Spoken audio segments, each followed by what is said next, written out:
North Korea में महिलाओं की आर्मी ट्रेनिंग के दौरान उनके साथ किया जाता है ऐसा घिनौना काम जानकर आपके होश उड़ जाएंगे। और राज कुंद्रा का ऐसा काला सच जिसे फिल्म बनाकर राज कुंद्रा छुपाना चाहता है। और थलपति विजय की फिल्म में लियो अचानक से 18+ कैसे हो गई और कैसे मधुमक्खियों का पालन करके लोग कमा रहे लाखों रुपए। और 80-90 के दशक के मशहूर बॉलीवुड विलेंस के बच्चों के साथ क्या हुआ जानने के लिए बने रहिएगा आखिर तक। फैक्ट नंबर 12, जब आप नॉर्थ कोरिया की वुमेन आर्मी के बारे में जानेंगे तो आप भी उनके साथ होने वाले जुल्मों को देखकर सोचने पर मजबूर हो जाओगे। हालांकि 2015 से पहले नॉर्थ कोरिया के अंदर आर्मी में महिलाओं की भर्ती की स्वीकृति नहीं थी, पर 2015 में महिलाओं को भी आर्मी में जॉब देने की घोषणा कर दी गई और गरीबी के चलते महिलाएं भी इस नौकरी को करने के लिए मजबूर थी। शुरुआत से महिलाओं की भी ट्रेनिंग बहुत ही कड़ी होती थी, पर वो उसे भी पास करके नौकरी हासिल कर लेती है। महिलाओं के लिए सुविधा बिल्कुल नाम की है, क्योंकि एक ही रूम में 30-30 महिलाओं को जानवरों की तरह रखा जाता है और नहाने की व्यवस्था भी उनके लिए बहुत खराब हुआ करती थी। नॉर्थ कोरिया की सोल्जर रह चुकी जेनिफर किम ने काला सच ये भी बताया कि 70% महिला सोल्जर के साथ जबरदस्ती शारीरिक संबंध बनाए जाते हैं। फैक्ट नंबर 11, दोस्तों शिल्पा शेट्टी का पति राज कुंद्रा कितना घटिया इंसान है, आप इसके बारे में जानकर सोच में पड़ जाओगे कि इतना नीच कोई कैसे हो सकता है। राज कुंद्रा को जब मुंबई पुलिस अपनी हिरासत में लेती है तो एक बड़ा खुलासा सामने आता है, जिसमें मुंबई पुलिस उसे दोषी करार करते हुए पूरे सबूत के साथ ये साबित करती है कि ये आदमी बहुत सी लड़कियों की न्यूड वीडियो बनाता है और फिर उन्हें एप्स पर अपलोड करके अपनी जेब भरता है। और सबूत के तौर पर मुंबई पुलिस बताती है इसके काले करतूतों की वीडियो और पैसों के लेन देन के चैट उन्हें व्हाट्सएप पर भी मिले हैं। 2013 में भी राजस्थान रॉयल्स टीम के साथ झोल करने के मामले में दिल्ली पुलिस ने इसका पासपोर्ट जब्त कर लिया था। फैक्ट नंबर 10, थलपति विजय की मूवी लियो जिसके डायरेक्टर है लोकेश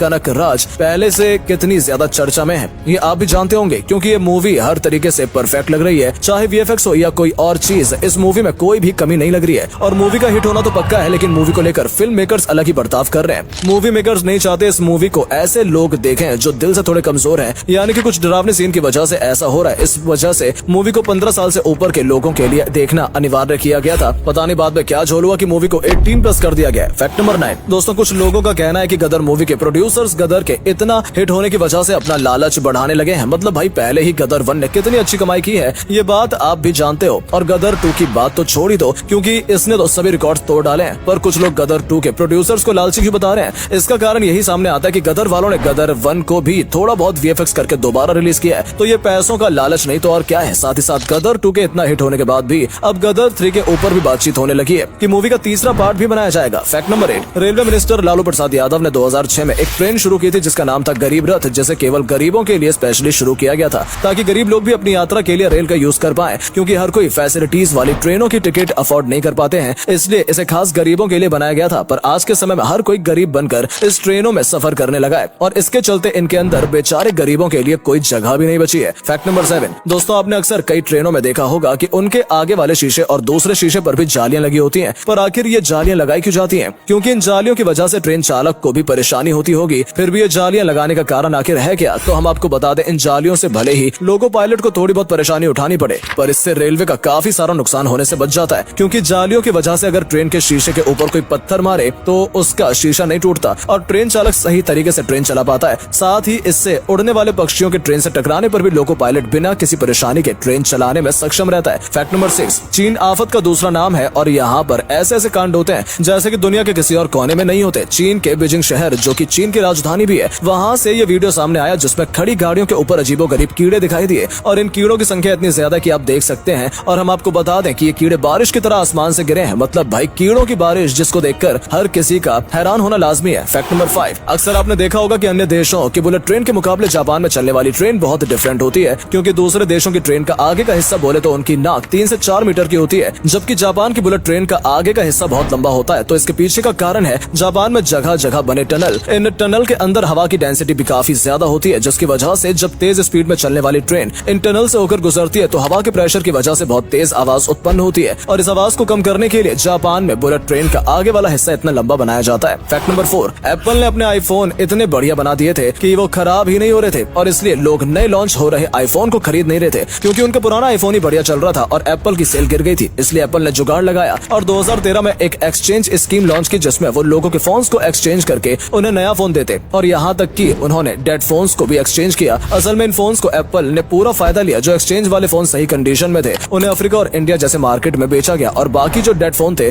उनके सही पार्ट्स को निकाल कर यूज किया गया और उन्हें डिसमेंटल कर दिया गया। फैक्ट नंबर 3, मधुमक्खी पालन कैसे किया जाता है, आज हम आपको यही बताने वाले हैं। मधुमक्खी पालन के लिए सबसे पहले एक लंबे क्षेत्र में मीठी बेरीज के पेड़ लगाए जाते हैं ताकि मधुमक्खियां शहद बनाने के लिए इसे इकट्ठा इकट्ठा कर सके। साथ में इनके पास मधुमक्खी के रहने के लिए बॉक्स बनाए जाते हैं जिनमें वो अपना छत्ता बनाती हैं और शहद इकट्ठा करती हैं। बाद में जिन प्लेटों के अंदर मधुमक्खियां शहद बनाती हैं उनके कुछ इस तरीके से झाड़ के बाहर उन्हें निकाला जाता है और शहद इकट्ठा किया जाता है। ये काफी रिस्क वाला काम होता है क्योंकि इसके अंदर वर्कर्स को हर रोज कई मधुमक्खियां काट लेती हैं। फैक्ट नंबर 2 दोस्तों, नारियल से पानी निकालना तो काफी आसान होता है क्योंकि उसको तोड़कर या फिर उसके अंदर हॉल करके पानी आसानी से निकाला जा सकता है, पर उसके अंदर का नारियल निकालना थोड़ा मुश्किल भरा काम होता है। अगर आपके साथ भी ऐसी परेशानी कभी होती है तो नारियल निकालने के लिए सबसे पहले पूरे नारियल को छील लें और फिर उसके 2 टुकड़े करके एक टुकड़े को गैस पर गर्म करें। नारियल खुद ही अलग हो जाएगा और फिर आप ये नहीं कह सकते कि आधे घंटे के लिए मात्र नारियल को फ्रिज में रख दें, आपका काम हो जाएगा। फैक्ट नंबर 1 अक्सर बॉलीवुड सेलिब्रिटीज के बच्चे भी आगे चलकर हीरो ही बनते हैं, पर उन एक्टर्स के बच्चों का क्या होता है जो कि फिल्मों में विलन का रोल निभाते हैं। बात करें 70, 80 या 90s की तो उस समय विलन और हीरो दोनों को मूवी में काम करने के लिए दिए जाने वाले पैसों में काफी फर्क होता था, इसलिए हर विलन अपने बेटे को हीरो बनाना चाहता था ताकि उसे पैसे ज्यादा मिले। और उस समय विलन का किरदार निभाने वाले एक्टर्स ने अपने बेटों को हीरो बनाने की काफी कोशिशें की, लेकिन ज्यादातर के बेटे नाकामयाब रहे। जैसे अमजद खान के बेटे शादाब खान को ही ले लो, इनकी 1-2 मूवी में काम जरूर मिला पर ये बाद में बुरी तरह से फ्लॉप हो गए। उम्मीद है आपको आज की वीडियो पसंद आई होगी। अगर हाँ तो इस वीडियो को लाइक करें और अपना पसंदीदा फैक्ट कमेंट करें और वीडियो को शेयर जरूर करें। आपका एक शेयर हमें मोटिवेट करता है ऐसी ही और वीडियोस बनाने के लिए। धन्यवाद।